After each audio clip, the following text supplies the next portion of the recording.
नमस्कार दोस्तों, मैं Rakesh Pandey national training head Kiva industries की तरफ से आप सभी का हार्दिक अभिनंदन करता हूं।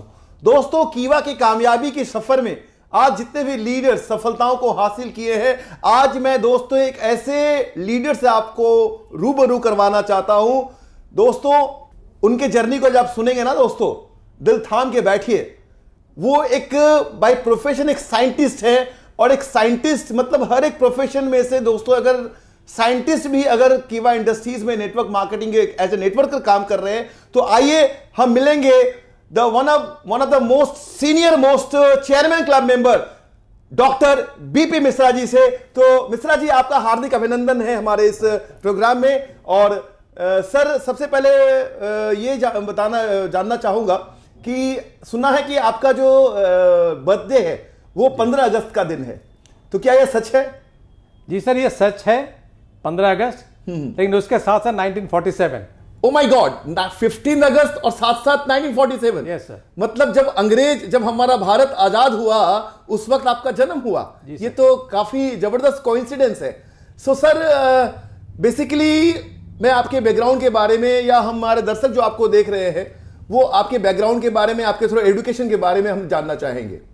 बेसिकली मैं उड़ीसा का रहने वाला हूं, लेकिन मैंने कलकत्ता में सेटल किया है, वो भी ठाकुरपुकुर में। अच्छा। और मैंने डॉक्टरेट की है किसी फॉरेन यूनिवर्सिटी से। ओके। और मैंने प्रिवेंटिव मेडिसिन में कोर्स किया है। अच्छा। तो मैं यूके से आने के बाद वहाँ के Indian counter part courts of India में मैंने नौकरी किया।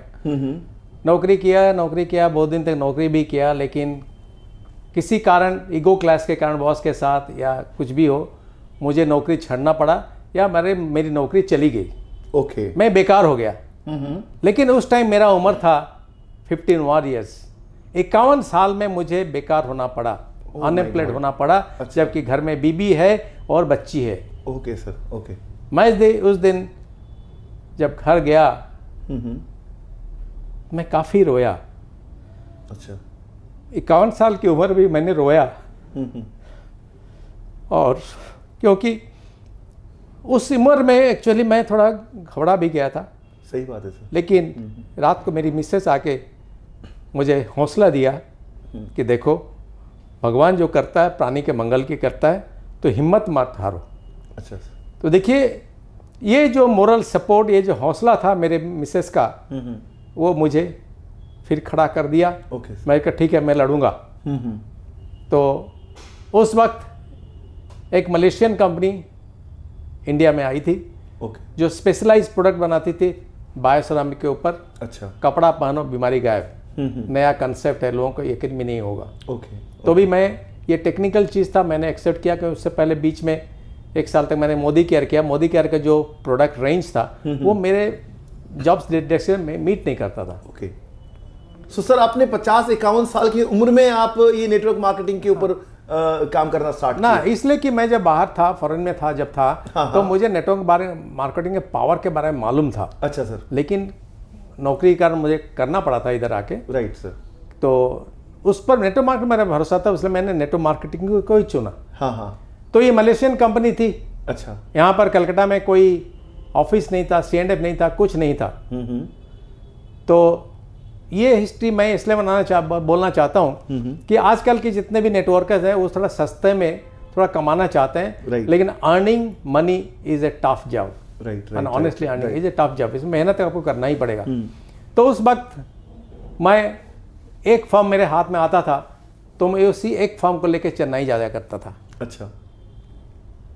चेन्नई मेल, ऑर्डिनरी कंपार्टमेंट, वो जो आपने देखा होगा लाइन लगाते हैं, उस लाइन में मैं खड़ा रहता था ऑर्डिनरी बगी में बैठने के लिए। 2-3 बार मुझे पुलिस की लाठी भी पड़ा है। अच्छा। तो भी ठीक, मैं अंदर जाकर बैठता था। लेकिन मुझे बहुत तकलीफ होती थी।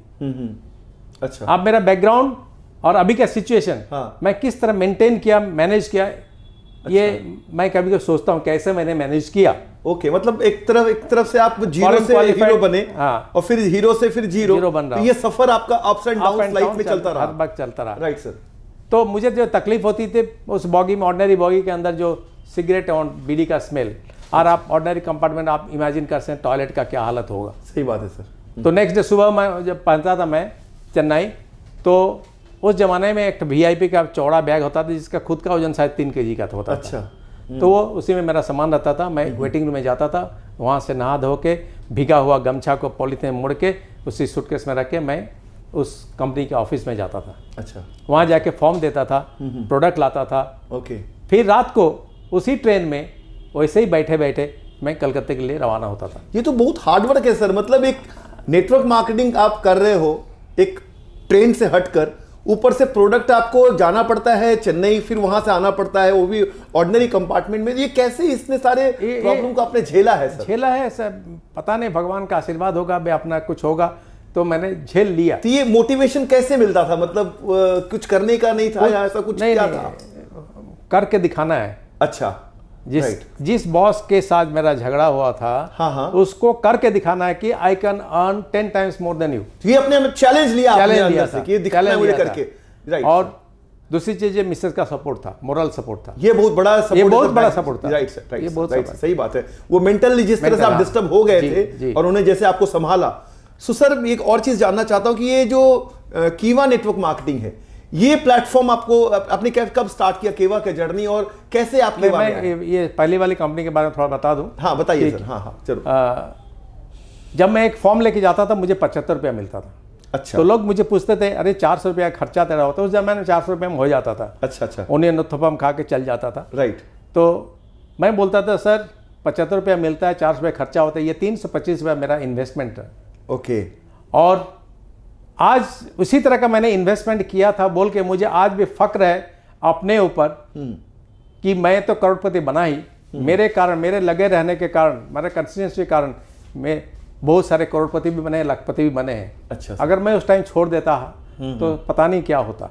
ओके। इतने लोग नहीं बनते। ओके।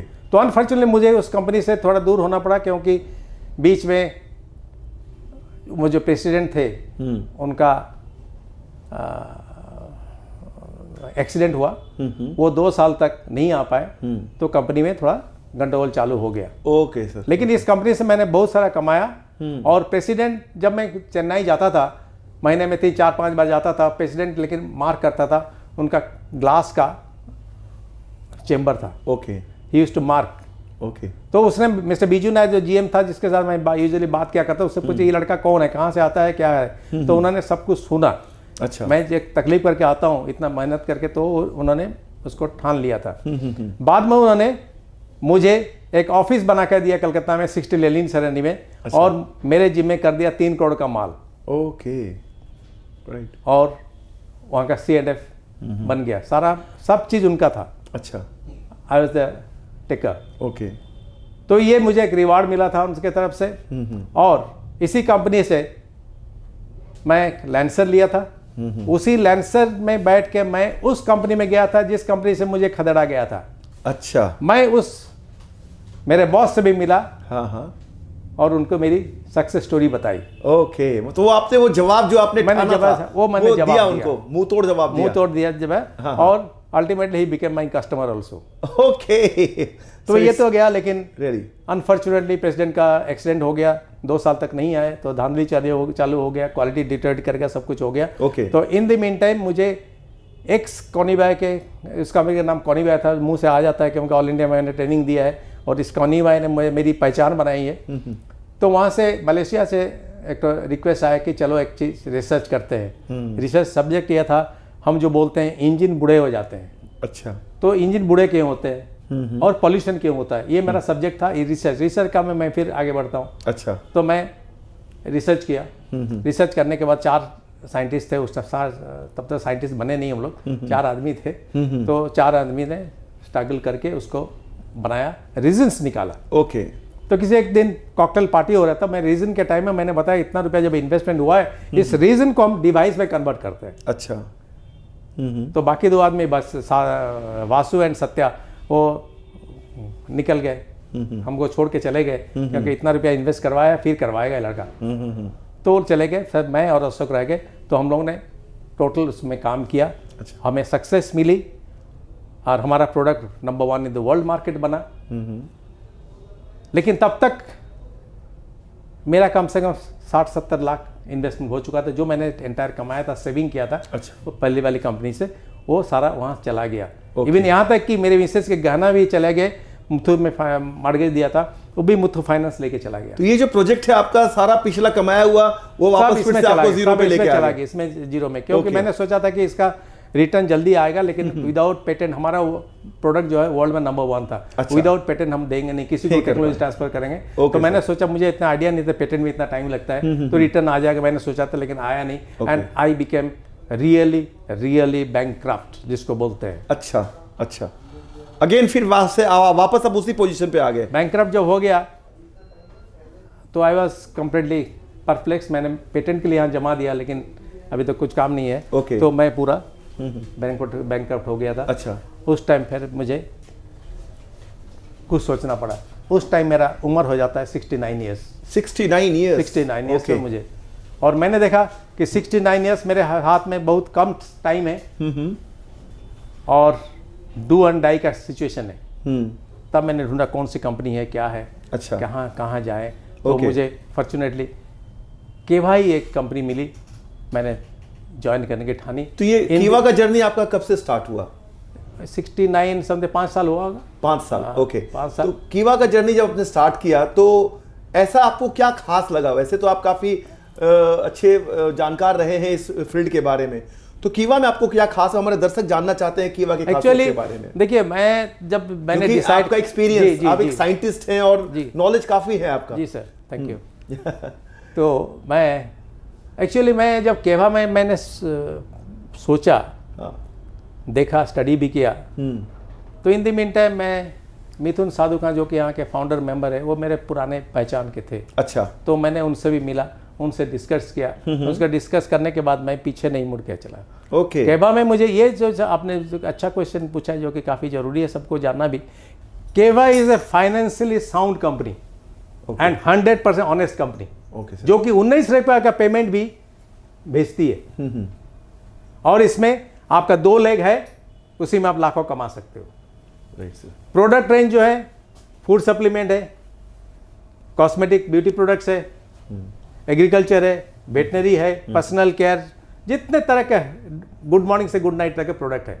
और प्राइस रेंज 3 सेक्टर को कैटर करती है, poor, below middle and middle. तो फले ये जो तीनों सेक्टर है ना, ये 90% ऑफ द पॉपुलेशन कवर करती है। Okay sir, okay. तो market is huge, company product भी देती थी उस टाइम काफ़ी, और अभी भी काफ़ी दे रही है। और सबसे बड़ी चीज़ है जो कि लोगों को दूसरे कंपनी में नहीं है, यूनिक चीज़ है, हमारे प्रोडक्ट लायबिलिटी इंश्योरेंस है। अच्छा। 15 करोड़ का। ये किसी कंपनी में नहीं है। Okay sir. प्रोडक्ट में दम है तभी तो 15 करोड़ का इंश्योरेंस दे रही है। और इंश्योरेंस कंपनी ने एक्सेप्ट किया है, उसने तो प्रोडक्ट देख के उसके बाद एक्सेप्ट किया होगा ना, तो लायबिलिटी तो उसकी बनती है। राइट। ओके। तो ये है दम, प्रोडक्ट में रियली दम है। बहुत सारे टेस्टिमोनियल्स है, मैंने और भी बहुत सारी चीज़ें स्टडी की है। उसके बाद मैंने केवा में आया, तब आपको भरोसा लगा। यस, मुझे ये कॉन्फिडेंस आ गया, क्योंकि नेटवर्क मार्केटिंग के ऊपर मुझे 110% कॉन्फिडेंस था, अपने ऊपर कॉन्फिडेंस था। और मुझे ये भी कॉन्फिडेंस था कि मेरा जितना भी पैसा ड्यू है लोगों का, जो आपने खोया था, जो रेड में मैं हूँ, कि भाई मुझे ग्रीन करके दे सकता है। ये भरोसा आपको पूरा 100%। Okay sir. और किया भी है। भरोसा नहीं था, अभी तो किया भी है। सर, जैसे कि आपका जो एज है अभी, आई थिंक 74, तो इस एज में 74 का यंग मैन हूं मैं। यंग मैन, और लगते भी यंग हैं। जी। तो सर, ये आपका जो हमारे दर्शक है, जो काफी लोग रिटायर्ड पर्सन होंगे, जो अपने लाइफ में रिटायरमेंट लाइफ बिता रहे होंगे, तो सर वो जानना चाहेंगे कि वो आपसे कि वो क्यों करे नेटवर्क मार्केटिंग, और क्यों अभी भी अपने करियर के बारे में फोकस हो, ये जरा बताएंगे सर। देखिए, मेरा जो फ्यूचर प्रोजेक्ट है कुछ फिलैंथ्रोपिक है। अच्छा। आपको अच्छी तरह मालूम है कि पहले जो लोगों के लंजीविटी थी वो 54 to 55 मोर्टालिटी रेट जो होता है, मोर्टालिटी रेट जो होता है, राइट। लेकिन मेडिकल साइंस ने इतना इंप्रूव किया है कि मोर्टालिटी रेट 70 साल तक चली गई है। अच्छा। तो ये 50-55 से 70 साल का जो जर्नी है, इसके लिए लोगों के पास फाइनेंशियल प्लानिंग नहीं है। एग्जैक्टली। यही रीजन है कि ये जितने भी सीनियर सिटीजन हैं, वो अपने बच्चों पर डिपेंडेंट है। एग्जैक्टली। इंडिया के 80% सीनियर सिटीजन बच्चों पर डिपेंडेंट है। और बच्चे कितना देखते हैं अपने माँ बाप को, ये आपको भी मालूम है, हमें भी मालूम है। राइट सर, श्रवण कुमार तो भी है इस दुनिया में, श्रवण कुमार भी हैं, राइट सर, लेकिन वो गिने चुने हैं। एग्जैक्टली। लेकिन ज्यादातर फाइनेंशियल इनस्टेबिलिटी के कारण काफी टर्चर होते हैं, असल्ट होते हैं। राइट। तो इनके लिए मैं कुछ करना चाहता हूं। मैं यही बोलना चाहता हूं, अगर मैं 51 साल से चालू कर सकता हूं, अगर मैं 69 ईयर से चालू कर सकता हूं, तो आप भी कर सकते हो। आप अपनी जिंदगी बना सकते हो। Okay sir. जैसे आपने बागबान पिक्चर में देखा, बागबान में देखा था, राइट सर। तो वही हाल है, राइट। तो हम लोग कर सकते हैं। तो मैं इन लोगों के लिए थोड़ा मोटिवेशन, रहस्य बताएं, सीक्रेट जो हमारे जितने भी सीनियर सिटीजन हमें देख रहे हैं, आपको सुन रहे हैं, तो वो सीक्रेट क्या है कि वो लोग भी कर पाएंगे? देखिए, आपको अपने ऊपर विश्वास रखना पड़ेगा, अपने ऊपर बिलीव चाहिए, आपको पेशेंस होना जरूरी है, और आपको नेटवर्क मार्केटिंग के ऊपर भरोसा होना जरूरी है। Okay sir, okay. ये तीनों चीज होगा तभी आप कर सकते हैं, अदरवाइज नहीं कर सकते। तो मिल सकता है। Okay sir. तो मैं एक्चुअली अभी उन लोगों के लिए टारगेट कर रहा हूं कि कम से कम वो अपने जिंदगी, रेस्ट ऑफ द लाइफ, वो जलील ना हो किसी के पास। Okay sir. अपना सर उठा के जी सके, यही मेरा मकसद है, मेरा मिशन यही है। ओके। और ये फ्यूचर प्रोजेक्शन अभी क्या है सर? अभी आप क्या सोच रहे हैं अपने, और ऐसे अचीवमेंट क्या क्या किया अभी तक अपने केवा में? देखिए, अचीवमेंट तो मैंने, इनकम तो ही है, और दूसरा मेरा जो अचीवमेंट है, मेरे जो हॉटलाइंस है, मेरा मिशन है कम से कम इस साल नहीं तो अगले साल 10 चेयरमैन निकालना है। Okay sir. एंड वो निकलेंगे भी, और क्योंकि उनमें वो जुनून भी है। They are very nice people, hard working. Okay. और काफ़ी वो लोग सपोर्टिव हैं। Okay sir. तो उनको निकालना ये बड़ा जरूरी है। और निकलेंगे भी, ऐसी बात नहीं, वो निकलेंगे भी। और सर कुछ जो जाते जाते हमारे जितने दर्शक हैं, उनको कुछ अनुभव अपना बताइए कुछ कीवा के बारे में, और ज्यादा कि वो लोग समझ पाए इस चीज को। देखो, केवा जैसा कोई कंपनी है नहीं सभी तरह से, और इसके एजुकेशन सिस्टम जो है वो सुपर्ब है। इंडिया में मैंने इतना नहीं देखा है, अगली कंपनी में भी नहीं पैसा कमाया, लेकिन एजुकेशन सिस्टम इतना नहीं था। यहाँ पर टॉप का एजुकेशन सिस्टम है। Okay sir. कोई जरूरी नहीं है कि आपको सब कुछ जानना जरूरी है, आप एजुकेटेड हो या नहीं हो, आप में जुनून होना चाहिए। यहाँ पर सब कुछ है, कोई भी आदमी केवा में ज्वाइन कर सकता है और अपना करियर बना सकता है, इसकी गारंटी मैं देता हूँ। Okay sir, okay.